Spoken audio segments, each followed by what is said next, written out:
incorporate AI. All right, sorry. Thank you so much for staying with us and welcome back. My good name is Ban Sako. The hashtag is Y in the morning. If you missed out the other conversations we've had, we are streaming live on X, so ensure that you just backpedal kidogo too, like forward, backwards, and you get to catch a glimpse of what we were talking about. Now, in this conversation right now, we're delving into matters artificial intelligence, and we are asking you a question: how has artificial intelligence revolutionized the workspace? In short, have you interacted with it as a normal person? Now that we're in the age called generative AI, there are so many new forms of artificial intelligence that are coming through and cropping up that need literacy in terms of the users, consumers, and even the sellers as well, and distributors of artificial intelligence. And previously, prior to that, in our intro, we had talked about how the EU has come up with a regulatory act called the EU Act 2024 that's giving you a mandate, and actually it gives an outlook of some of the things that AI can do and cannot do, and some of the risks and activities, especially when it comes to operations now for companies, businesses, institutions, etc. Now, to help me expand this conversation further and bring it to a Kenyan perspective, I'm speaking to Amos Kinuthia. He's an IT business analyst alongside Danche Nganga, a software engineer and a tech entrepreneur. Karibuni sana. Caught me off guard. Sorry for that. Right, now, Karibu. Now, when it comes to this conversation about artificial intelligence in Kenya, now for a Kenyan Gen Z, if we were to break it down with what's happening now with, I think, the thing with social media, of course, it began off with, political voices saying, you know what, stop using, these caricatures to do this and that, and allegedly, I don't know if it's allegedly or there's a possibility of a move being, issued to ban or regulate social media. And this is because of the CGIs and the deepfakes now and the silhouettes. In the Kenyan setup, where do you begin to debunk the conversation about artificial intelligence before we even get to the neo forms of the ChatGPT, the DeepSeeks, and the Geminis that are cropping up? Okay, I would say in Kenya, mostly the AI space is still unexplored, and people are still experimenting with various tools that are available. Mostly we find the youths trying to try it out, and that's why it's getting interesting. You get them going to prompt it to generate images. You just give a description and it does an image, or even a post, or even a hashtag. Yeah. So you can able to automate so many other things. Yeah. So it's Right. strong. Yeah, what do you think of this, Sam? Yeah, So, and I understand you have one kitty as well. Yes. Is it a form of AI or a system that was birthed from AI? So OneKit is basically a platform that is powered by AI. Right. Yeah, most of So it's an AI system. It's an AI platform, which is fintech based also, which is used to manage contributions. Now, contributions, finances, or? Yeah. If you are doing a mchango basically. So we have integrated in AI in its processes, in its development, in its transaction monitoring. Yeah. So for those people who are doing contribution on WhatsApp, I know Kenyans are used to type in the names of those who are contributing manually on the WhatsApp groups. Yeah. So with our system, you are able to track that automatically through our WhatsApp bot. Yeah. Yeah. My question was, in Kenya, where do you begin to debunk the conversation of AI now that it's stemming from social media and regulation? Yeah. So for the Kenyan context, we see that most people are trying it out. Most people are still experimenting with it, trying to see the possibilities that it can offer them in different various sectors. I think the biggest boom has been in social media, but there are a big sector of guys who have been using it in agriculture, in law, in finance. And since social media is the news spread faster in social media in various ways, like when it comes to things that are gossip, like that is when most people will likely see the AI in work. But it's a tool that has been there. It's a tool that it's being used in various forms, and it's upon people to use it in according to how they view it better to improve their lives. Yeah. I'm going to come to you, Amos, in just a bit about how AI is being used in, software systems as well as the corporate space or the business sector at large. But then when it comes to Kenya as a country, because I believe during the initial stages of when artificial intelligence and open AI, it first began with ChatGPT. Yeah. So you'd say maybe the students or young minds have interacted with it more. If you were to observe it from your experience and some of the systems you've interacted with, do you believe maybe we'd need more literacy in terms of making it more aware of its impact and its usefulness more than some of the effects we are seeing on social media? Yeah. We really need to bring in more education on to that. Even if students or even those who are doing research on it, they are not fully aware on its possibilities and exploring it to its maximum potential. Yeah. So they really need to be more emphasis on how it works, how you can make it better, how it is using our data, how you can also come up with your own AI model to do your specific challenge or solution. Yeah. Yeah. And I think with my co-host we are trying to debunk why has Africa not launched, and now Kenya specifically, not debuted or premiered its own form of AI. I've seen China and USA, they are beefing with DeepSeek and ChatGPT, Gemini and the rest, but I'll come to you in just a bit. Now in a business setup, how has AI enhanced operations, and maybe what are the activities that come with the systems? Majorly, when you talk about AI, I'll speak maybe in the context of generative AI. So this mostly... And that is the age you are in right now. Yes. So this one's mostly to generate content, maybe from text. Right. You can upload an image, upload text, upload audio, and it's able to give you what you want. Right. Bring it back to the systems that are being made right now. Mostly it's being used in chatbots. Like you can find so many corporates are using as a customer support assistant, whereby it can be able to automate simple tasks like maybe inquiring the balance. Yes, I'm saying about the chatbots. They're able to be integrated in websites, yeah? When, for instance, you want to buy something, you want to check, do you have this item? The chatbot is connected to the business website, and the database can be able to look up this item and tell the customer, we have this item at this cost, at these colors, you can be able to interact with it. Yeah. Again, you can have these systems that do, like in the lending sector, the banking sector. What AI does in that sector, you can be able to predict and maybe assess the risk of lending and so many things depending on the data it has been fed in. Yeah. But then the big debate has been, is artificial intelligence here to wipe out the human race in the workspace? Because there's so many other new forms or developments of AI, I think, that includes the likes of DeepSeek. There's another one, I think it's called Geospy. There's, I think, a China, it was launched by the chip company NVIDIA. Q something, I can't remember the code, and now it's like there's a showdown of who has the best AI that performs what and what function. And I was trying to share with my co-host that there's one of the officials who said they're coming up with an AI called agentic AI that's fully able to perform human functions. Like, for example, instead of you hiring a digital assistant, it can be able to prompt a post, create it, go to your gallery, manufacture a post, create a caption, pay for it, and do a report and give it to you within 48 hours. So when you look at that, do you believe there's a possibility of human work erasure in the workspace as more automation systems continue to crop up and more artificial intelligence developments? Not entirely, because recently, last year, there's an agent that was released that was meant to, it was the robot software engineer. Yes, it can do what a human can do, but most of the time you'll find that it can't do it to the detail that require human intervention.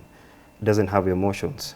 So I will say jobs won't be wiped out, but rather they will be enhanced. They'll be enhanced by the AI systems, because there are roles that really an AI cannot do by its own, unless we go to that age of AGI, where we have an all-round agent that can be able to think and Right. act. But the moment, most of the systems that are available, they have been trained to do specific tasks. And not unless you do integrate several of them so that they can be able to do what one person can do. Yeah. But always, at the moment, nobody's taking the risks. There have to be someone, a human in the loop, to be able to shape it. Right. Output, If you observe it in the Kenyan landscape, still in the business docket, does it feel like we need more acceptance? We need to open ourselves more to other forms, or even the exposure and the training? Because I understand if you were to do a census maybe on the demographic that's already adapted and using AI, maybe it's mostly in the circles of students, or now people like you already who are in the business sector who've adapted to the tech trends. Do you believe there's need to be literacy in terms of training, and even just spreading more awareness that these are other forms of AI that are coming up, and this is how we can get them before we even get to the cloud computing and even start having hackathons that can possibly lead us to birthing our own types of AI? Sure. We need a lot of awareness, and maybe to debunk this issue that you find most netizens, they are either panicked or they're in denial. So you tell somebody, AI has come, oh, it won't take my job. You see, my job looks like this. I must be there.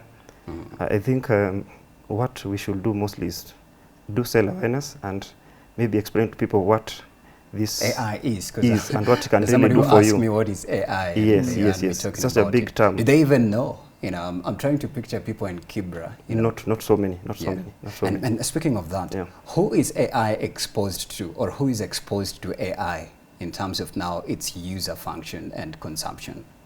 You mean about the usages of the? Yes, like who in terms of demographic, who are the people exposed to consume AI or artificial intelligence? Mostly it's the youth and the digital, people who are digitized. Yes, I would say Kenya, we are at a far much pace compared to other African countries in terms of technology. And so you'll say a bigger population are aware of what AI is, and they are started to use it in various ways. So when drafting simple blog posts, when doing emails. So, but they still not fully utilized it to its maximum capabilities. And I'll still come on you on how automation systems are working to enhance operations, especially incorporating AI. But let me jump on you, Dan.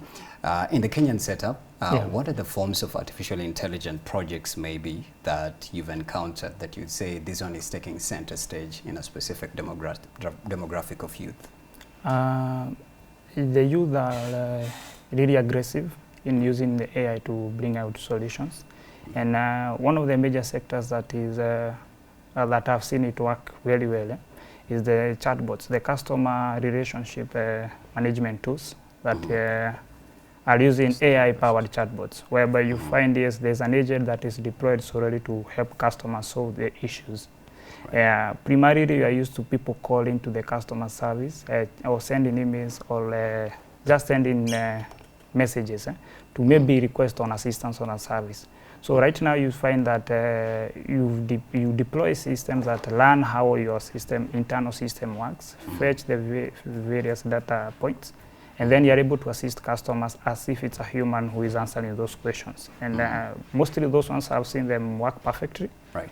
I've seen it even as locally we've integrated it and it's working very well. The second form that I've seen and I've even interacted in a project on it is in law, the law sector, whereby the law has, I don't know whether it's me, but it has a lot of jargon, like you really have to go word by word to understand what it means and interpret it.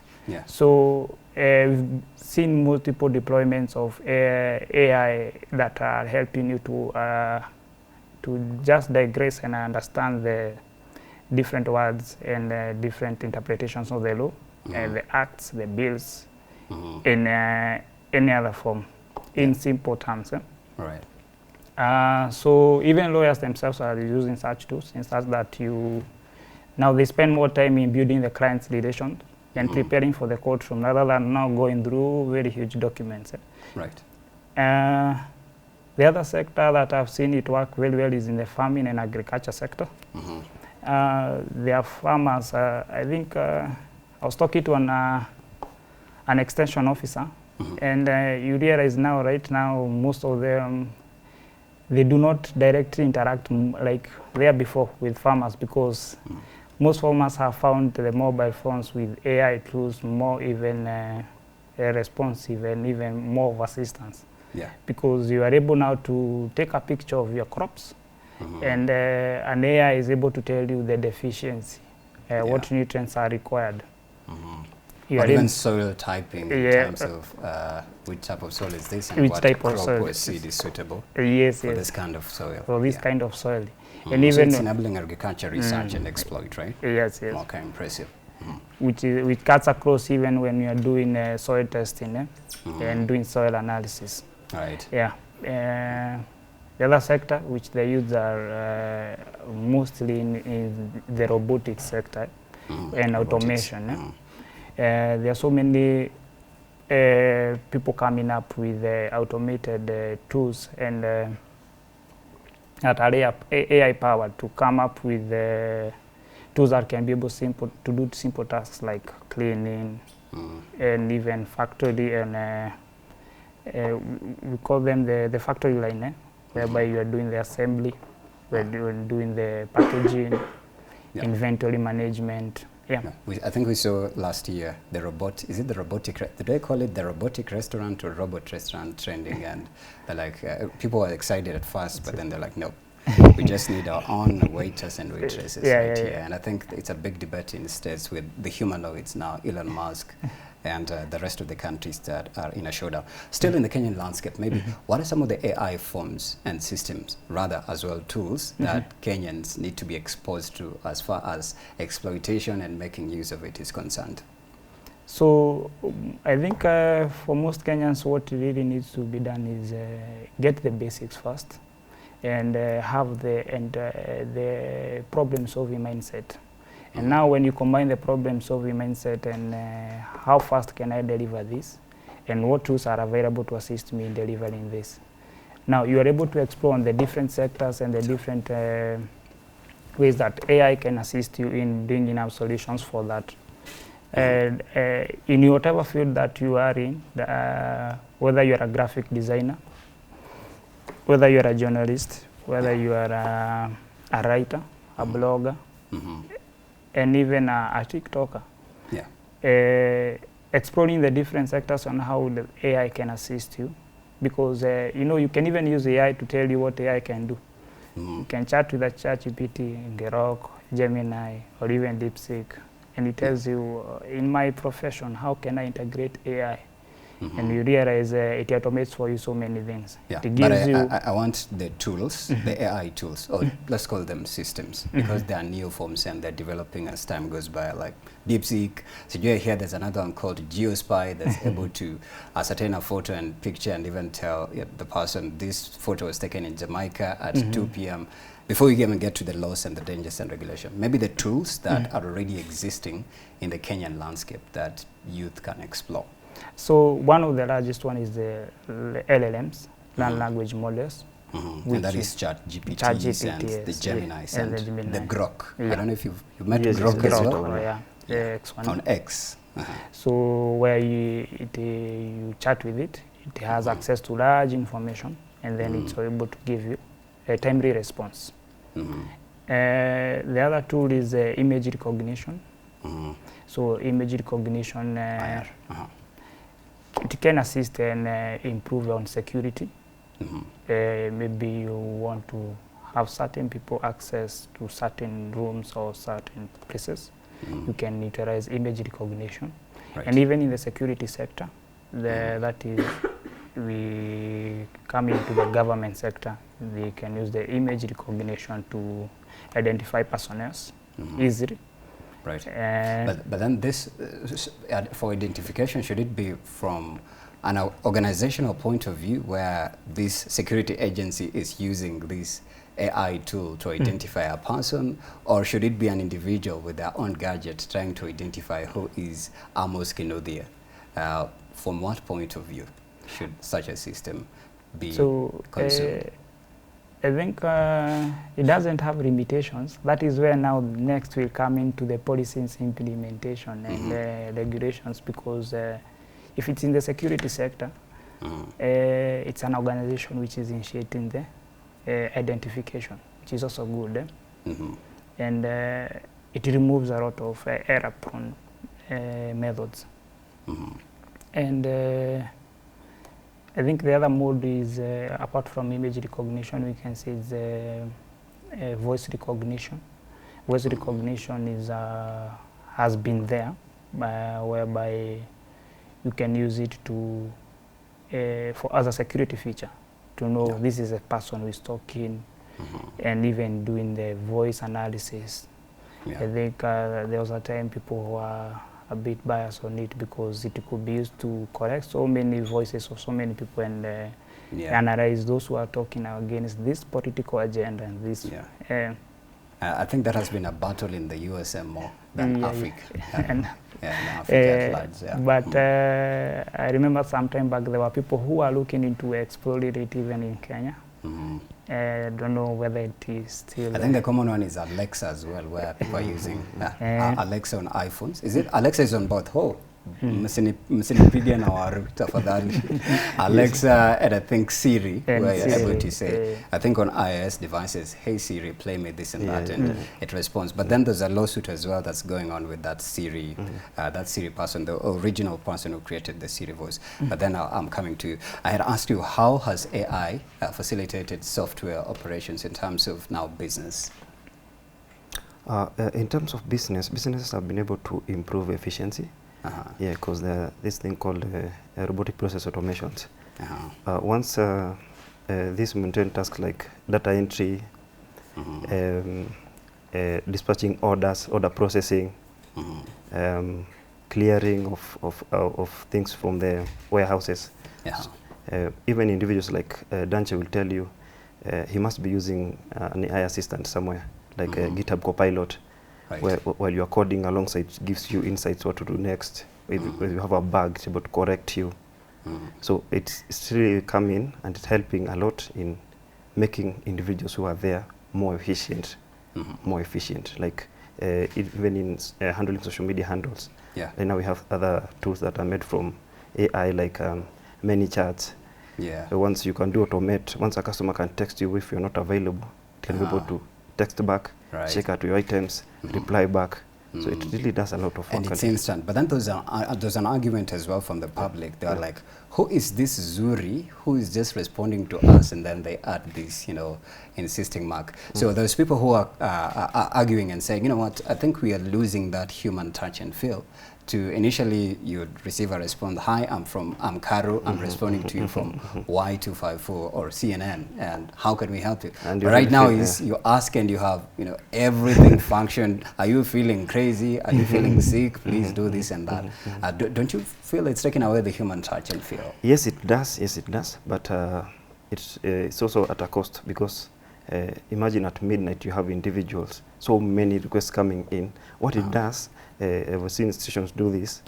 They do the first level. The AI can be able to take the first level. Then when your query cannot be solved by the AI, it not takes you to the human now. So it's there. It's like in the front line when you send robots to war. Yes, but where it cannot be able to solve you, then a human comes in. I think that's working best and improves the processes. But then I'm only trying to imagine as this year continues to unfold, because even with the godfathers of AI are saying it's going to wipe out completely. In fact, Elon Musk hinted, he said, I think I was watching the clip just an hour ago, he says by 2028, 2029, in fact 2027, you're going to see less of human beings in workspaces than, and more machines. And I think also Mark Zuckerberg recently, I think they fired the fact checkers program. Did you see that? Yes. They did away with the fact checkers program. They want Meta, instant Facebook to be a more, of free speech platform to accommodate Donald Trump's, initiative. When you see, people being fired and, the workspaces being replaced by robots and machines. And in fact, he warned their staff and told them 2025 is going to be very tough, so you better be ready for more systems, automations. When you look at that and you compare it with what's happening right here in Kenya, we don't have jobs, yes, we are still exporting or taking people outside countries. How can we customize now this opportunity and now start creating, jobs for a very own demographic right here? I think there's still a lot of opportunities. As much as AI is automating most of the works and there are worries of layoffs, I think Kenyans should take it as an opportunity and see how it can be able to help you be better at your job. We stop being defensive and in denial. So once you, for example, if you're a TikTok or a content creator, as much as there are tools that can be able to create content, create videos, but once you use that, you can be able to make much more intuitive content, much more catchy headlines. Yes, there's still a lot of opportunities that can be able to be tapped in, even as AI comes in, because I see it as an enabler. But not really not an enemy. Yes, yes. But then there's a debate as well in the creative aspect where they're saying as well, the artists are expressing, saying that, what is the difference between a track and an audio that has been curated from scratch by an artist who went to the studio, sang, and put up the beats and instrumentals and did the recording, performed and did a video. But then we are also seeing they're called CGIs, right? Yes, yes. It's a video with curated AI images. So we've even seen it now with what's happening on social media with the Kasongo, caricatures, for that matter, to mention, for example. You're seeing it being, used by Gen Zs to express political dissent for things they don't want, the current, leadership at hand to do. Maybe as we continue to ingratiate ourselves in AI systems, don't you think maybe it's going to change the culture of communication and maybe escalate it to also the negative side and the positive side more? But all sides both to be weighed. Yes, really, at this rate, the internet is full of AI-generated content, and sometimes it's hard to tell. Now, the question becomes, is this real? Is this real? Is this not real? And how do you differentiate, by the way? How do you read between a CGI, a silhouette caricature, and an original photo of Amos, There are systems that do that. The same AI can be able to help you do that. I've seen people who do a lot of writing. Once you do your work, at the moment when you write, you also have the Grammarly. It's also uses AI to help you improve your writing. So at the end of the day, you get institutions that are doing some strict checks to ensure that whatever you write is written by you.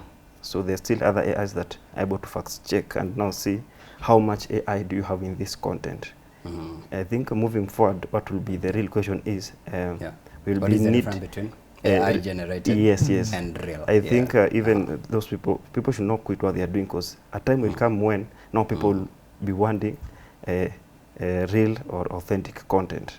Yes, much more than the way here.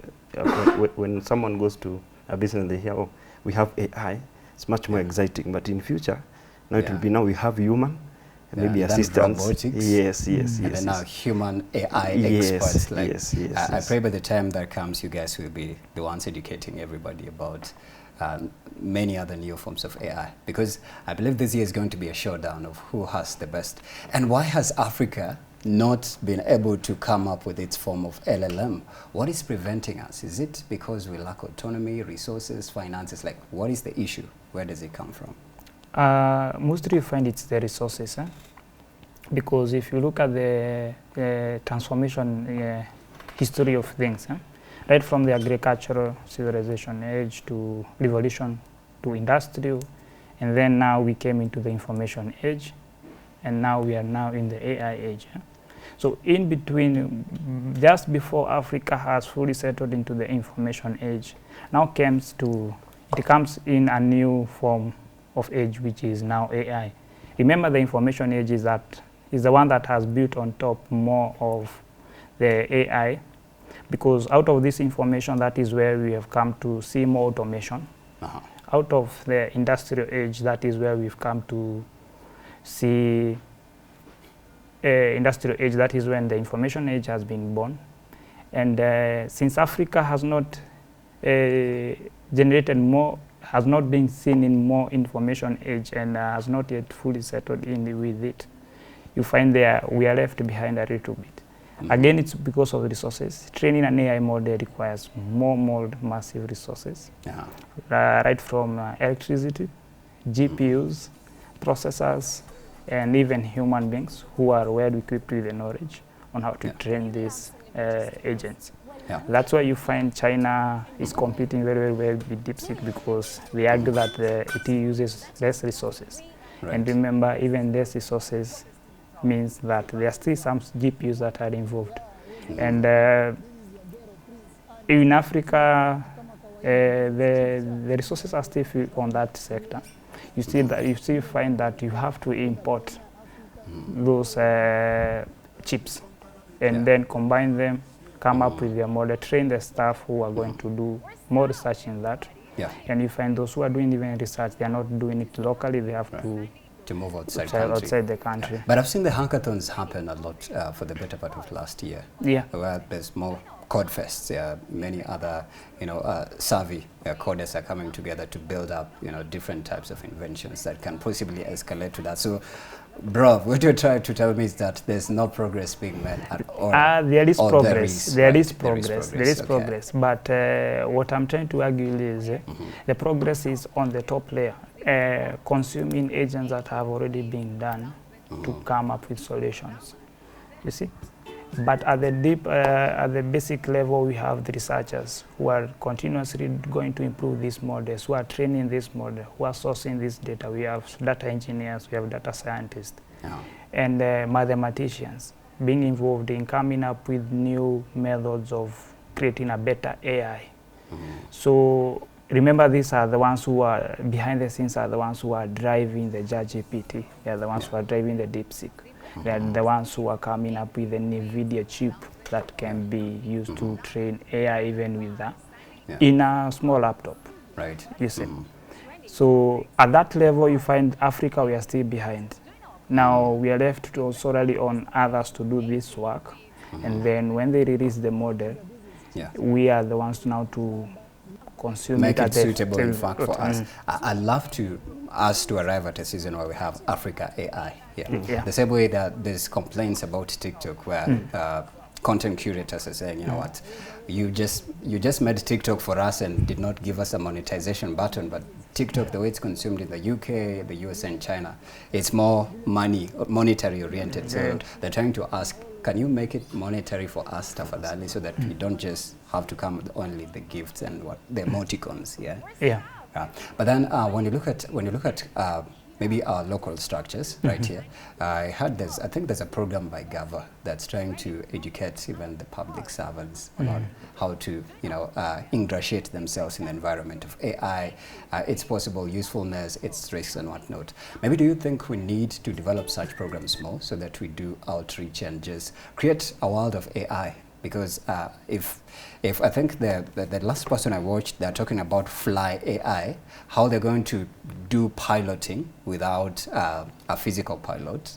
They prompt all the ATs and a plane takes off and lands. So I'm trying to look at that. And then there's a place as well where they talked about how war will be redefined with just AI.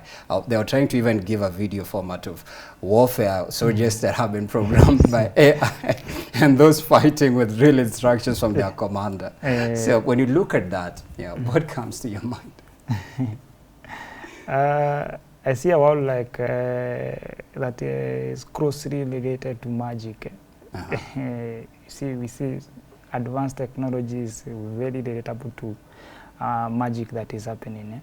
Because you can imagine in a warfare where it's now the robots between this country and this country that are fighting. So it's now what is really fighting is who has the brain power to produce a more predictive and a more accurate soldier with a robot. In terms of spreading awareness in Africa, I think this time we need to be more aggressive. Because you find even during the information age, there are still some very many sectors that were left out. There are still so many sectors that are still using paper, whereas the computers came in and they replaced some of these processes. This time round, if we create more awareness, we can see more people embrace AI to do automation, at least to move at the pace of other first world countries together. Right. Okay. Let me come back to you, Amos. when you look at what we, especially, I think ChatGPT is the most consumed type of LLM right here in Kenya. And when you look at what people go online to search for or look for, in terms of now, because Google is now aiding as well with the search engine, and it gives you a type of, that's generative, right? It goes, scans and everything, brings details. If I were to search Amos Kinuthia right now, anything he's ever done, that's what generative AI will do. Yeah, it will come up here. Brings, with a photo image. But then, who gives, I'd say, how can I bring it? Who gives the outline and the rundown of how these search engines are working? Who gives it permission to come onto Amos Kinuthia's website and pick those details and bring it to SACWA? Who needs permission to ask to access Amos Kinuthia's info? I think at the moment AI consumes publicly available data. Like for instance, now if you go and search Amos Kinuthia, probably to give you my LinkedIn profile, maybe my portfolio website. Mostly what it does, it uses publicly available data and what it was trained on mostly. Okay. Unless in context, maybe in the company level, maybe my bank details, my health records. You can find banks are doing their own AIs so that they train them, they give them access to the data of the company, and that's not supposed to go outside. Unless it goes outside what I've not exposed, that's where the concern comes in. At the moment, what they use mostly is the publicly available data. Right. Yeah.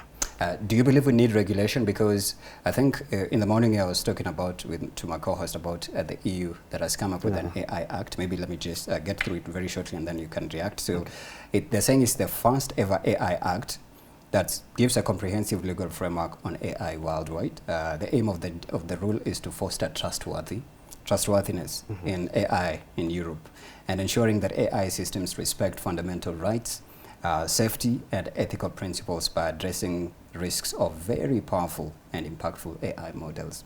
When you look at, people say, I think was it last year, Sam Altman's OpenAI was sued by, I think the whistleblower died after, he exposed some details about privacy and data issues and how OpenAI is directly just picking people's info, because I believe you need permission, bro, to just access share, people's websites and platforms and sharing as well. Do you believe we need regulations and policy frameworks, and maybe from their fundamental point of view, where do they begin from?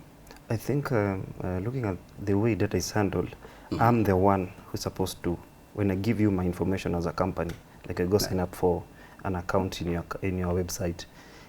When I give you the data, it's your sole responsibility to protect my data, and therefore, once such an LLM comes and picks my data, you're supposed to be able to know what to give based on what we agreed initially. I think in Kenya we have the Data Protection Act, though it's not meant for AI initially, but it also gives AI data protection. Yes, we need exactly AI protection data, and maybe to regulate even the global giants like now GPT. Yeah. Once they train our models, our data remains with us, not be able to be taken out there for other reasons that maybe I did not give consent to.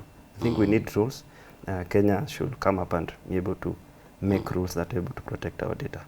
Actually, just a quick scan through of the new rules, and maybe you can also react, Dan. So it's going to address, the rules is going to address risks specifically created by artificial intelligence, and I think privacy and data infringement, prohibit AI practices that pose unacceptable risks, and maybe you'll try think of unacceptable risks that are posed by AI, determine a list of high-risk applications as well, set clear requirements for AI systems of high-risk applications, define specific obligations, deployers and providers of high-risk AI applications, require conformity assessment before a given AI system is put into service or placed on the market, because most of these developers as well, they are targeting consumers. And we saw ChatGPT, I believe they made billions, and they continue to still make billions out of ChatGPT and Gemini in the States.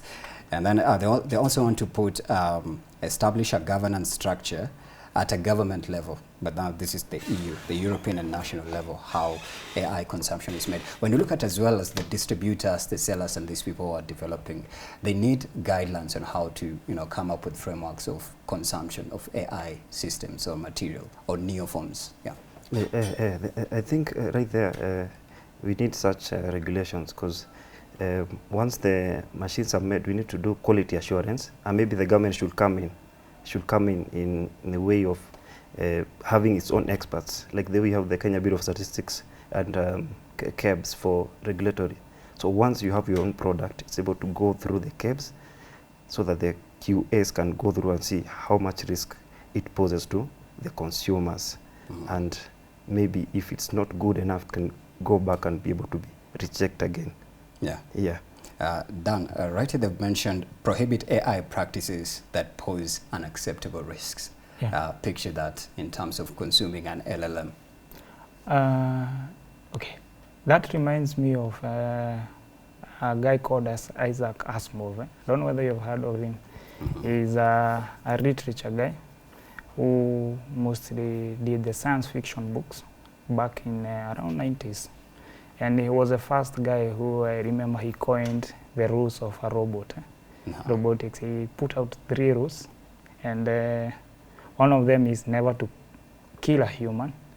If whatever the robot is doing poses a threat to a human, it should never go on with that action. And I think the third one, in any circumstance, always refer to rule number 1 and 2. Can't remember very clearly, but he's the first guy who coined those rules of a robot. That is just trying to defend the human being, because remember, a robot has fetched so many data points. What prevents it to go against the rules that it has been set? We've seen it building itself. We've seen DeepSeek creating an AI that is creating an AI. So that means even it can go to a point where it is going against the rules that it has been given, and does it pose a threat to human lives? So of course it does. So that is where we come in with regulations and maybe a test framework, because before you release an agent, before you release a robot, there needs to be a regulatory body, maybe where before you take it outside to the market. This is a framework where you are supposed to test against certain parameters so that we ensure it is safe and it doesn't pose a threat, or it doesn't take an action that in future we come in to threaten human life. I also saw that part where it's able to, there's forms of it, because there are forms, there are new forms, they are developed like it's an infinite, they're able to generate code and prompt all the functions from scratch to finish them. I don't know if it's taking away workers, coders' job opportunities, because if now it's able to generate code from scratch and prompt everything and even do the other side, that means that your work is done. So you just come to consume the final product. I think on that one, when ChatGPT came, people assumed that it's the first person it's going to take the job is a programmer. But I think we saw DeepSeek taking an AI job before it took a programmer job. So it took a job from an AI first. And again, remember, when it comes to software engineering, the key nature of the 90% or 80% of the work is usually understanding the problem that is supposed to be solved. So if we can come to a point where AI understands, yes, this person wants a fleet management solution. This is how his clients come in. This is how you're supposed to dispatch the goods. I think at that point we still need a person who understands the problem first, comes up with the steps on how it's going to be solved, and maybe that is from that point that is where you come in and feed the AI. Almost. I think we have a minute. There's a possibility of ICT Cabinet Secretary issuing a social media regulation or a ban. It was just mentioned, but again, there's been in and out wishy-washy, whether they're not regulated, or when a need arises to protect us from national threats or something. But then who comes up with, let's say, policies and regulatory frameworks, because it's not in our constitution. Yes. Nobody owns the internet here in Kenya or even in Africa. We are all users and subscribers. So what possibly these are just proposed laws and bills that can be attached to Article 33 and say, since some politicians feel that these caricatures are threatening us, let's come up with a Cyber Crimes Act that can blur people from mentioning. But politicians should be open to criticism. I don't know. What do you see? In 30 seconds. Okay. I think regulations are a good thing in every sense of it, because now, as much as we are free to use social media, to use the AI, but when it gets to a point when it interferes with someone else's rights, this is the way we draw the line now. I think it's good to encourage free speech, and at the same time be responsible about it. I think that's what our CS, Honorable William, was trying to insinuate. Try to relay across. Anyways, this is an endless, infinite conversation. We can have a part 1, 2, 3, A, B, 4, 5. So I just want you guys to give your social media. Maybe we can have a part 2 next Monday. If yes, amen. Give your socials as we exit. At X, you can find me at @AmosKinuthia_1, and at LinkedIn at AmosKinuthia. Yeah, done. Okay, on LinkedIn you can find me as Danche Nganga, X Danche Ngash, and at 1Kitty. Awesome. Right. Thank you guys. Hopefully we'll have a part 2 next Monday and delve more into the developments that still keep on cropping up. I think it's an endless conversation that can never have a comma or a period. Right. I have been speaking to Amos Kinuthia. He's an IT and business analyst alongside Dan Shenganga, a software engineer and a tech entrepreneur. Thank you so much. Happy New Year. Do we still say Happy New Year? Last week in Lambia. As long as we've not met, it's Happy New Year. Happy New Year. Happy New Year. And thank you too for watching from exactly 7 a.m. to 10 a.m. We'll see you tomorrow bright and early. I and Stephanie Ayeta.